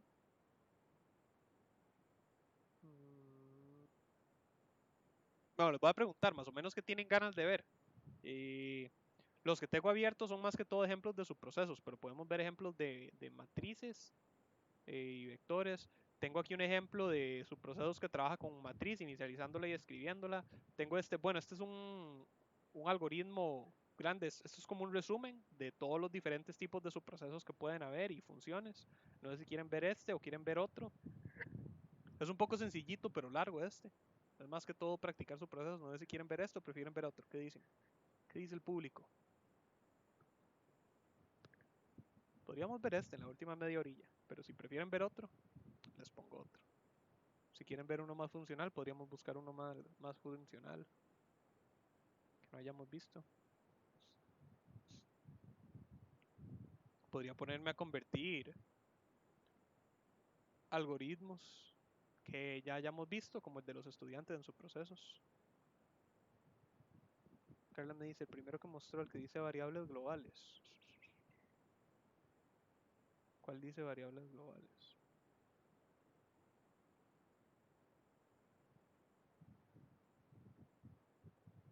Ah, este. El de... ¿Por qué eso dice variables globales? Eso yo creo que fue un ejemplo. Ah, no, no, no, ya me acordé. Sí, esto fue algo que me quedó. Esto debería borrarlo, porque se puede dar para confundir, porque en PSI no hay variables globales. Eso yo lo puse ahí porque me habían preguntado en una sesión, creo que había sido sobre las variables globales. Entonces yo di el ejemplo acá de que si uno quisiera poner variables globales, uno usualmente las pone por afuera del algoritmo principal. Son variables que van, bueno, dependiendo del tipo de lenguaje que estamos hablando, eh, como de qué sé yo, digamos, bueno, sí, el tipo de lenguaje, digamos, si son por clases, usualmente se ponen como atributos, pero igual están fuera como del algoritmo o función o método principal, entonces se declaran como básicamente globales, pero que en PSI no había. Entonces ahora digamos lo que me habían preguntado, yo no puedo llegar acá y hacer definir num como entero. O ahora sí puedo. ¡Ah! Ahora PSI tiene variables globales. ¡Oh! Uy, gente.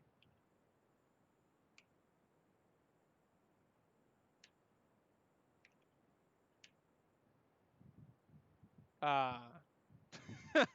No, es que fue muy lento para detectar el error. Me emocioné demasiado por un segundo. Qué chido habría sido si PSInt hubieran implementado variables globales. Ok, no, no fue algo que se incluyó en la última actualización. Eh, sí, ese me dice Carla. Ok, ok. Este es el ejemplillo de los subprocesos. Entonces, este ejemplo es básicamente un pequeño resumen sobre todo su proceso que hay en PSInt. Entonces, vean que yo llego y defino, acaba como carácter. Eso ahorita lo van a ver. Eso es porque el ejemplo al final me pregunta si yo quiero tirarles otro ejemplo.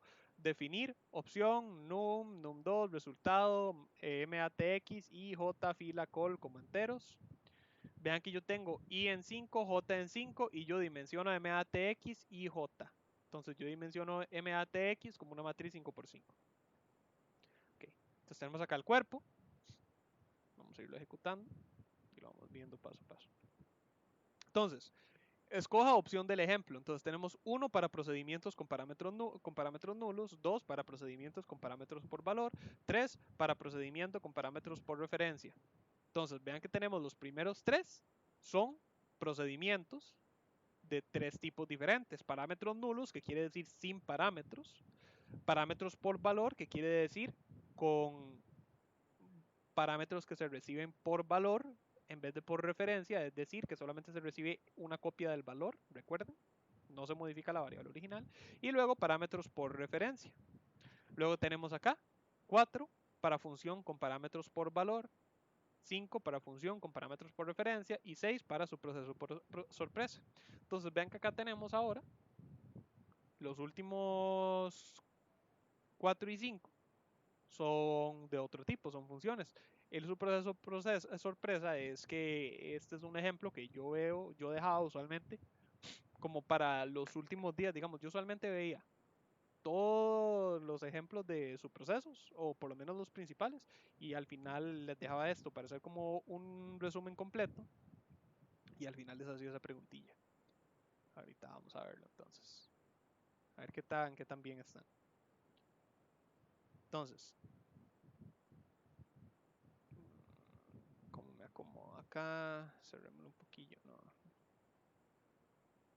poquillo menos. No, dejémoslo ahí. Ok, entonces, vean que el primero es bastante sencillo. El primero nada más llama un procedimiento que se llama procedimiento void. Si yo llego y lo ejecuto, llega y me reporta, este subproceso no recibe ni retorna ningún valor. Escojo un valor para el ejemplo. ¿Qué pasó acá? Bueno, yo entré en opción 1. ¿Cómo escribo un valor para el ejemplo? Ay, no me digan que...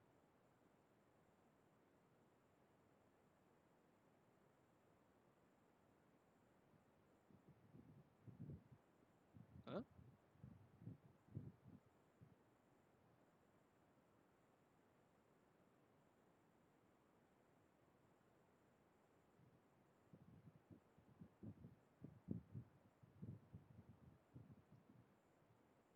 ¿Qué pasó?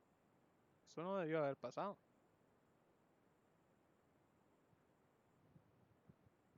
Yo lo modifiqué, este algoritmo, y lo guardé mal.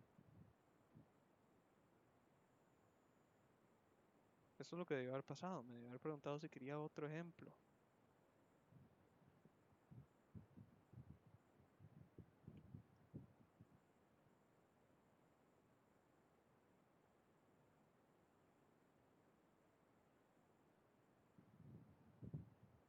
Ah, no, ok, cierto, cierto. Disculpen, había olvidado ese pequeño detalle.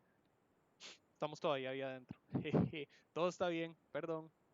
Fui yo ahí poniéndome paranoico solo.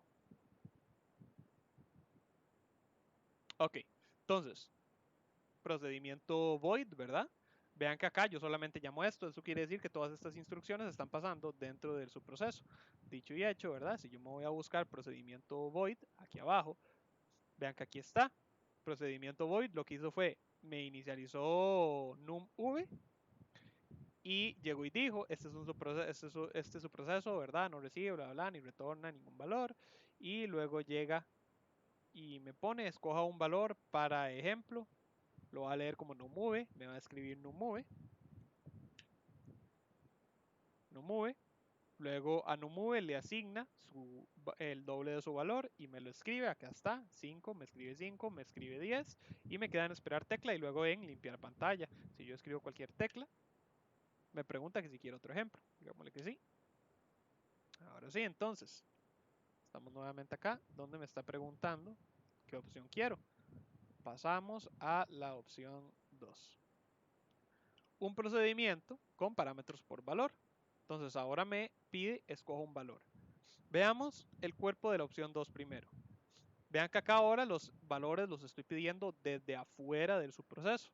Entonces el primer valor me lo va a leer, o bueno, el único valor desde aquí afuera, por lo menos, me lo va a leer como num.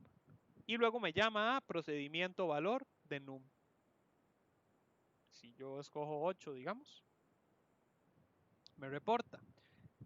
Eso es un typo que voy a modificar ya.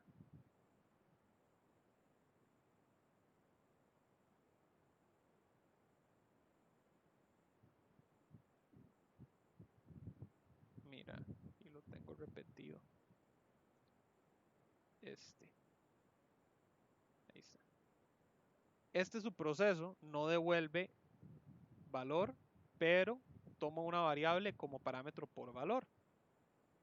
Estamos aquí en esta línea. procesor no devuelve un valor, bla, bla, bla, tomo una variable como por valor.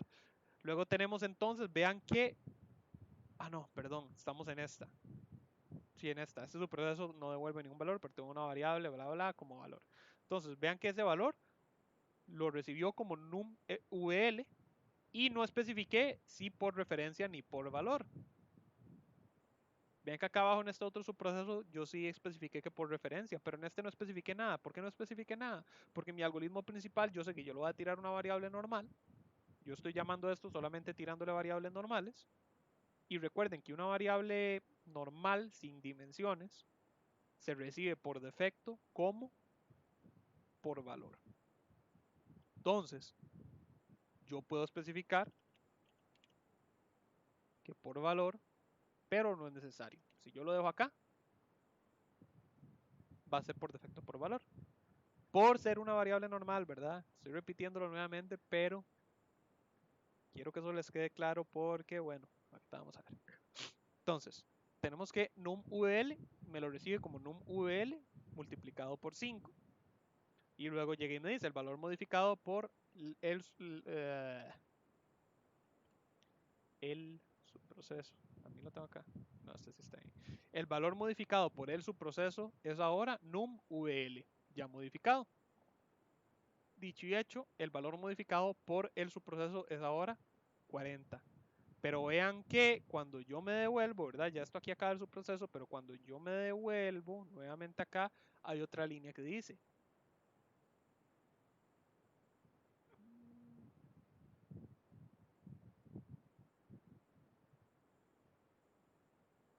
¿qué se nos hizo? Estábamos en opción 2, ¿verdad?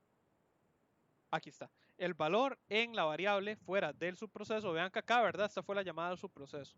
Aquí acabó y acá llegué y me dice, el valor en la variable fuera del subproceso es, y me escribe num, que fue el que mandamos dentro del proceso. Dicho y hecho, me lo escribe bien como un 8. ¿Verdad? Ok. Otro ejemplo, digámosle que sí.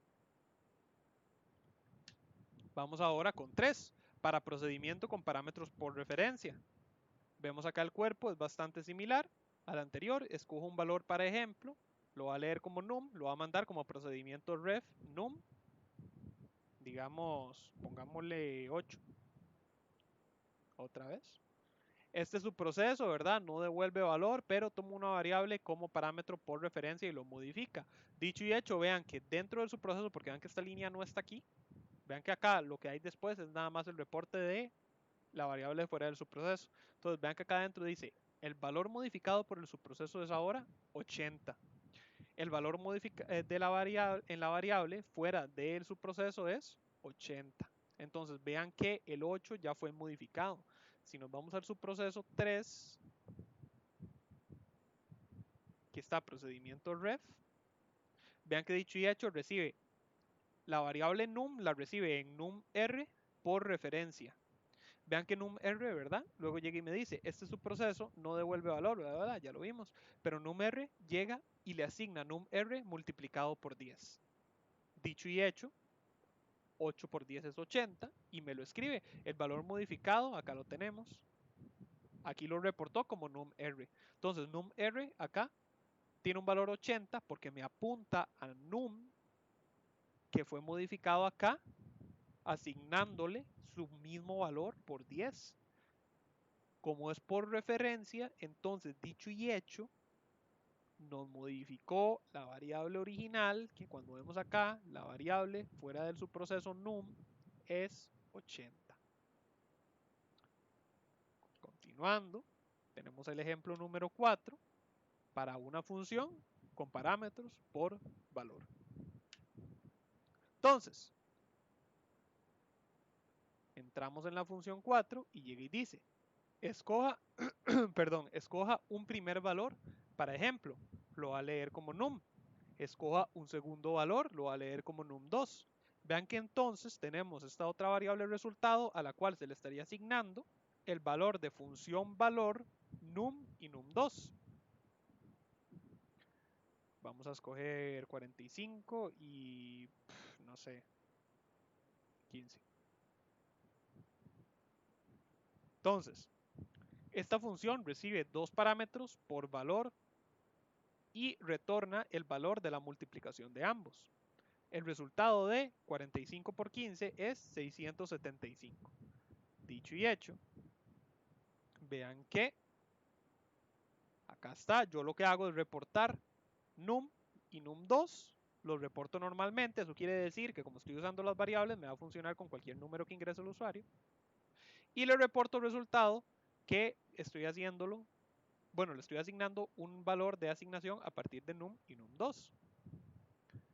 Si yo me voy a 4 llamaba acá a función valor, ven que función valor, dicho y hecho, tiene una variable de tipo retorno y recibe como parámetro a numfv y numfv2. Vean que ninguno de los dos numfv yo le asigné o le especifiqué cómo me los estuviera recibiendo. Eso quiere decir que por defecto me los va a recibir por valor, por ser variables normales. Entonces, yo defino un retorno como entero, reporto lo que hace la función y luego llego y digo, a retorno yo le asigno numfv multiplicado por numfv2. Simple y sencillo. Y dicho y hecho, ¿verdad? Como estos valores fueron por valor, si a mí se me ocurriera volverme loco acá y decir que numfv ahora obtiene numfv2 multiplicado por 15 y que resulta ser que numfv2 obtiene numfv multiplicado por numfv multiplicado por numfv2. De hecho, eso quizás es un valor muy grande para PSI. No, no lo fue. Excelente. Y que numfv luego otra vez obtiene su mismo valor, pero dividido entre 2, por poner algo. Ah, es cierto, porque son enteros y van a tirar. Entonces no lo dividamos entre 2, mejor sumémosle 2 y ya, para que sea más simple. Entonces ahí está, ¿verdad? Vean que igual no me cambió los valores. Por otro lado, habría sido muy diferente si yo, por ejemplo, numfv lo recibo por referencia. Si yo hubiera hecho eso, ¿verdad? Vean qué curioso aquí lo que pasó. 227 multiplicado por 15 evidentemente no es 675. Pero el valor, sin embargo, sí es correcto de la multiplicación que el usuario escogió, 45 por 15. Porque acá, sin embargo, solamente se modificó el 227. Bueno, se modificó en realidad el 45 y se convirtió en 227 y no el resultado. Les pregunto a ustedes.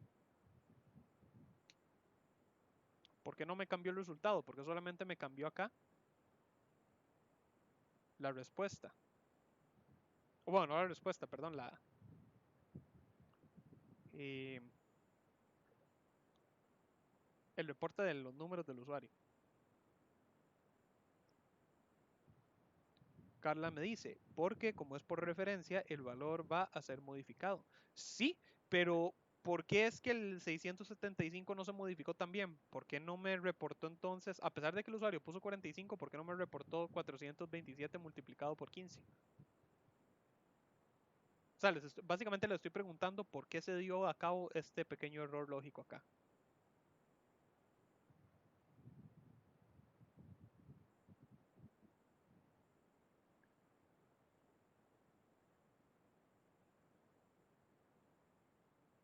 Carla me dice porque ese valor fue recibido por valor y no pidió modificarlo.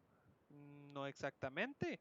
Vean que el valor de 675, recuerden que era el de la variable de resultado, ¿verdad? Y recuerden que la variable de resultado, yo lo que le asigno es el valor de retorno. Vean que el resultado ni siquiera está aquí. Lo que está es retorno. Entonces, ¿por qué dirían ustedes que, sin embargo, no se modificó?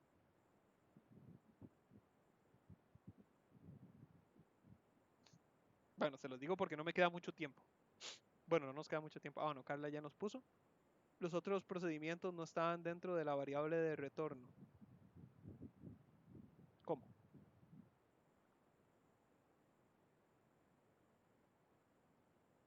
La variable de retorno está dentro. del procedimiento, más bien. Pero bueno, les digo por qué. Es porque recuerden que, digamos, retorno obtiene resultado. Al revés sería. Acordate que acá yo lo que hice fue asignarle al resultado el valor de función valor obteniendo estos dos números como parámetro. Es decir, básicamente fue al revés. El resultado obtiene el valor de retorno, más bien.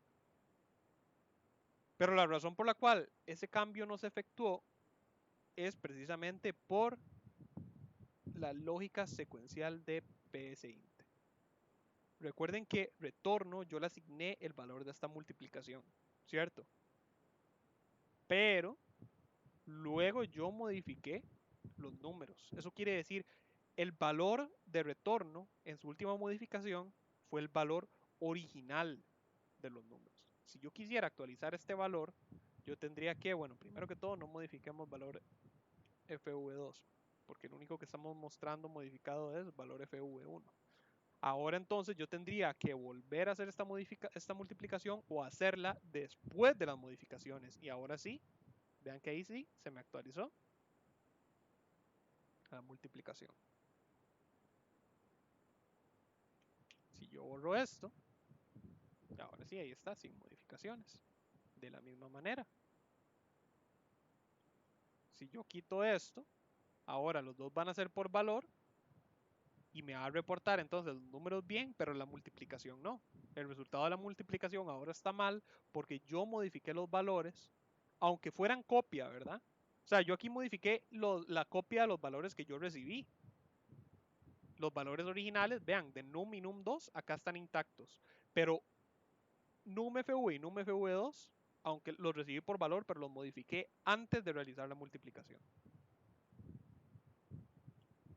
Nuevamente, lógica secuencial. Yo hago la multiplicación antes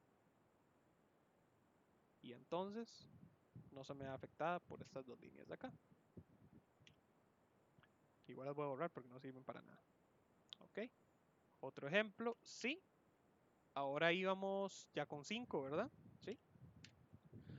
Entonces 5, vean que no es muy diferente. 5 llega y me dice, escoja un primer valor para ejemplo, un segundo valor para ejemplo. Igual al resultado le asigna el valor de retorno de la función ref, num y num2. Y luego llega y nos muestra. El resultado de num multiplicado por num2 es resultado. Digamos a 5 y 3. Vean acá. Esta función recibe dos parámetros por referencia y retorna el valor de la multiplicación del número anterior a ambos. Eso quiere decir, a 5 le resta 1 y a 3 le resta 1. Dicho y hecho, veanlo acá. Sería 4 y 2. El resultado de 4 y 2 es 8. Vean que sin embargo, ¿verdad? Vean acá, yo reporté 4 y 2 utilizando num y num2, los mismos números del usuario. Veanlo acá, el resultado de num y num2 es resultado. Y me los dio justo como yo quería. ¿Por qué? Porque precisamente, vean que si yo bajo hasta acá, hasta función ref, ambos me los recibe por referencia, ¿cierto?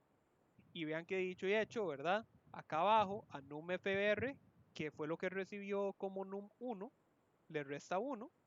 Y numFR2, que fue lo que recibió como num2, le resta 1 también. Y a retorno le asigna ahora sí la multiplicación de 2. Entonces, tenemos que por medio de numFR modificamos a num para que se convierta de 5 en 4 y por medio de numFR2 modificamos a num2 para que se convierta de 3 en 2. Y luego retorno le asignamos esa multiplicación y lo que guardamos temporalmente en retorno se lo asignamos al resultado para que nos lo muestre acá. Vean que igual como hicimos en el ejemplo anterior, habría un error lógico si yo cambio esto. Si en vez de recibirlo por referencia, yo recibo estos dos números por defecto, que me los estaría recibiendo por valor, ahora me diría 5 por 3 es 8. y todos sabemos que 5 por 3 no es 8. 4 por 2 sí es 8. Eso quiere decir la multiplicación sí me la hizo bien, porque igual yo modifiqué mis dos parámetros y yo asigné la multiplicación correcta. Pero cuando yo reporto fuera del subproceso, utilizando las variables originales, como no las recibí por referencia, ocurre este pequeño error lógico en el reporte. Ok, ahora sí, vamos todos claros por el momento para ver el último ejemplo, el subproceso sorpresa.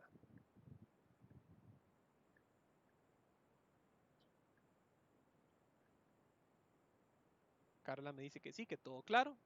Ok. Veamos entonces el último. Marcela me dice, ¿usted nos podría pasar ese código? Está muy bonito para practicar sus procesos que me cuesta. Por supuesto. Ahorita al final se los paso. Permítanme. Y vamos con el último, nada más. Vean que yo escribo 6 y llega y me dice, este subproceso recibe tres parámetros, M, I y J. Este subproceso únicamente inicializa una matriz M que recibe como parámetro en base a sus dos parámetros I y J. Entonces, ¿es un procedimiento o es una función? ¿Qué dicen ustedes? Mientras tanto, yo les voy a enseñar el cuerpo de, no el subproceso, sino del, del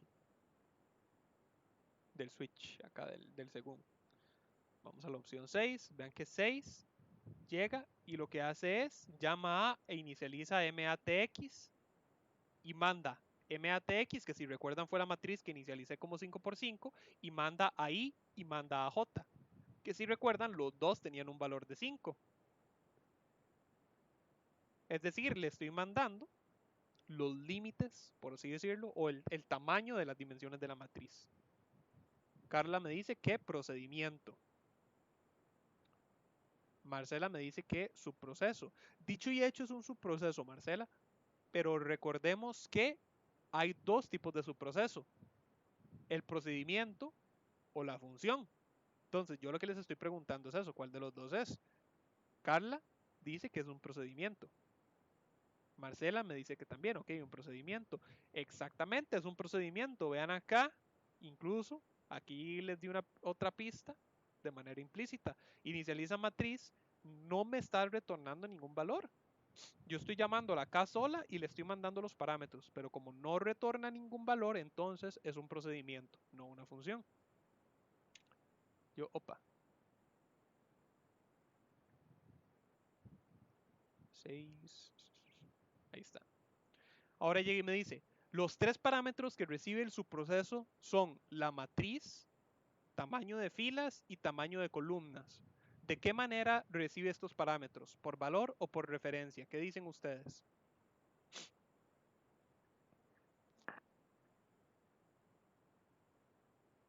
Además, les voy a mostrar la declaración del subproceso para que ustedes me digan. Acá está, vean, inicializa matriz, recibe M, I y J. ¿De qué manera me está recibiendo esos tres parámetros? Marcela me dice que por valor, Carla me dice que por valor, Dylan me dice que por valor. Por eso me fascina este subproceso de sorpresa. Vieran que esa fue una pregunta trampa, porque en teoría tienen razón, pero al mismo tiempo están equivocados. Vean que yo no especifiqué ninguno de los dos. Yo le dije a psint, inicializa matriz, me recibe M, I y J. Recuerden lo que yo les dije acá, los tres parámetros que recibe son la matriz, el tamaño de filas y el tamaño de columnas. Eso quiere decir que en M me recibe una matriz, en I me recibe 5 y en J me recibe 5. Pero, ¿cómo era que PSIN recibía los arreglos en un subproceso por defecto? Se los vengo recalcando hoy mismo. Se los recalqué de manera implícita. Exactamente, me dice Carla por referencia. Entonces, una pregunta trampa. Porque IJ me los va a recibir por valor, porque me recibe las variables de entero normales por valor. Pero M me lo va a recibir por referencia. Entonces, Vean que cuando yo continúo, vean acá lo que pasa. Aquí están las preguntas que ya les hice, ¿verdad? Después de cada esperar tecla. Luego de este esperar tecla, vean lo que hace acá. Me define f y c como enteros. Me dice, desde f, teniendo un valor de 0, f de filas, hasta i menos 1, recuerden que i era el tamaño máximo, con paso 1 a hacer, desde c de columnas, iniciando en 0, hasta j menos 1, con paso 1 a hacer, e inicializamos la matriz con una cuenta, y acaba el subproceso. Eso quiere decir, yo no imprimí aquí nunca nada. La matriz que yo recibí como parámetro, aquí, no la imprimí. ¿Dónde está esta impresión? Bueno, si nos devolvemos a la opción 6, vean que está aquí mismo. Yo la matriz la imprimo justo después de la llamada al subproceso. Bueno, no justo después, pero despuesito de la llamada al subproceso. Inicializa matriz, IJ, bla, bla, bla. Les hace las preguntas, la inicializa y luego acá llega y la escribe fuera del subproceso. Eso quiere decir, yo, como lo hemos venido hablando ya varias veces, utilizo un subproceso para inicializar mi matriz. Era un subproceso dedicado a, bueno, tenía unas instrucciones extra por motivos del ejemplo, que las instrucciones extra eran para hacerle las preguntas a ustedes, pero en base, ese subproceso lo único que hacía era inicializar la matriz en una cuenta continua. Opa, alguien me activó ahí el audio, ocupo que, bueno, en una cuenta, sí, continua, ¿verdad? Eh, y vean que fue bastante sencillo en el hecho de que yo no tuve ni que especificar cómo me recibía los parámetros. ¿Por qué? Porque yo organicé mi código de la manera correcta, digámosle. Yo sé que I y J me los va a recibir siempre por valor. Yo sé que matriz me lo va a recibir siempre por referencia de manera por defecto. Entonces, yo sencillamente no especifiqué, nada más puse M, I y J. Y este ejemplo, como está completamente construido con variables, vean que aplica para cualquier tamaño. Si yo modifico I y le pongo 10,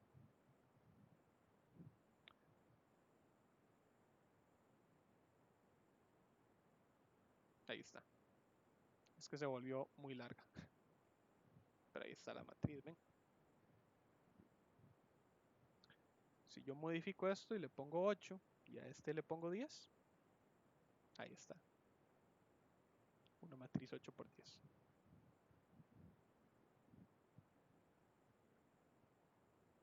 ¿Qué tal? ¿Qué les pareció? ¿Sí quedó claro?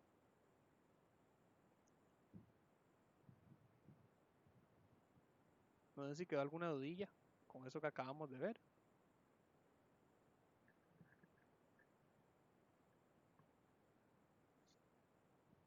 Si alguien me está escribiendo o está pensando, ¿verdad? No necesariamente escribiendo, no crean que los estoy apurando.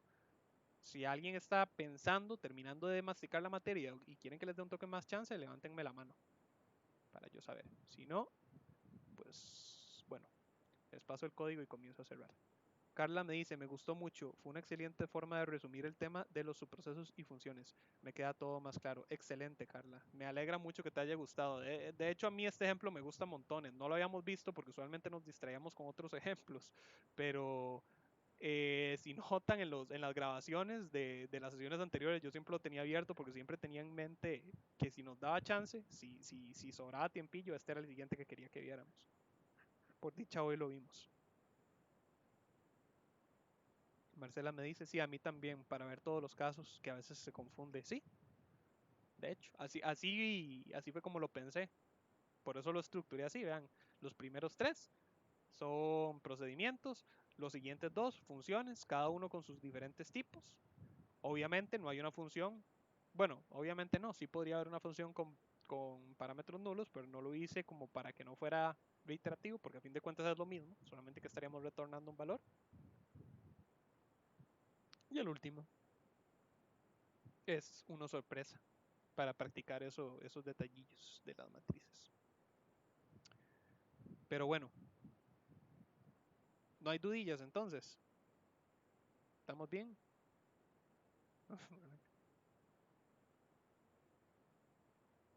Carla me dice, Es que yo en mi caso había podido trabajar con ambos, pero aún no había terminado de comprender todos los usos, digamos. Lo hacía de forma macarrón, pero me funcionaban. Ahora ya podré mejorar esos detalles. Muchas gracias. Por supuesto, con muchísimo gusto. Eso por supuesto es práctica, así pasa. Así pasa, así pasa. Pero bueno, veo que nadie me ha levantado la mano, entonces voy a asumir que por el momento todo bien. Entonces les voy a empezar a pasar este código que lastimosamente en PSInt. Eh, ahora que lo pienso, yo en WebEx podré. Sí, yo creo que en WebEx se podía. Pero ¿cómo era que se hacía? Lo que les puedo hacer es compartirles el archivo.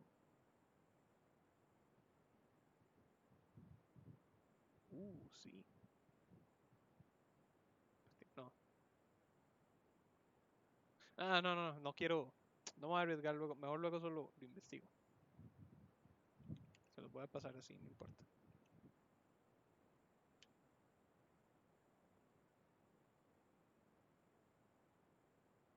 ¡No! Desde acá, desde opción uno.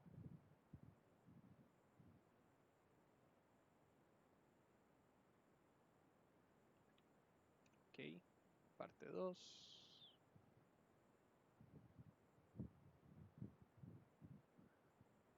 No saben qué. Ah, no, así es que esto es. Esto es compartir, pero en pantalla. Pues veo.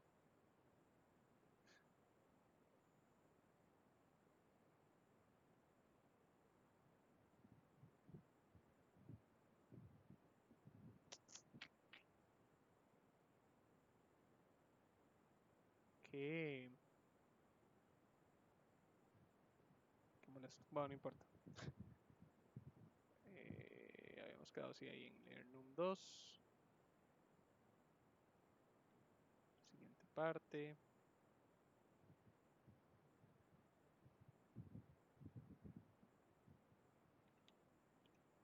Siguiente parte. Qué lástima eso de Webex. Es algo que sí extraño de Big Blue Button. Que yo les podía pasar mensajes enormes. Entonces les podía pasar todo este algoritmo en una sola. Siguientes dos subprocesos. Vamos a pasarlo así. Ya que los subprocesos son más chiquitillos. Y luego las funciones. Y por último, queda el sorpresa. Ahí está.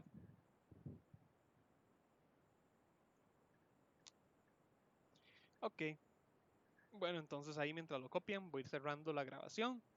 Entonces, como siempre les recuerdo, ¿verdad? Aunque lo acabo de decir, mi sesión queda grabada, ¿verdad? Ustedes entonces la pueden estar encontrando en el canal de YouTube a lo largo de las siguientes 48 horas, que es el tiempo de gracia que ponemos para subir el video, por si acaso que pudiera haber algún problema a la hora de subirlo. Eso significa entonces que ustedes van a poder estar encontrando este video de la grabación en algún punto durante mañana o pasado, ahí en el canal de la cátedra. Recuerden también que el canal de la cátedra se sube en otros recursos también, no solamente mis sesiones, sino que ustedes van a poder ver ahí otros ejemplos o tutorías de otros cursos, así como también de este mismo curso. Y pues bueno, entonces siento que algo se me olvida. No, ¿verdad? No, creo que eso era todo. Entonces, pues sí, les deseo una muy buena noche y muchas gracias por haber asistido a la grabación. Si están viendo la grabación, vamos a detenerla.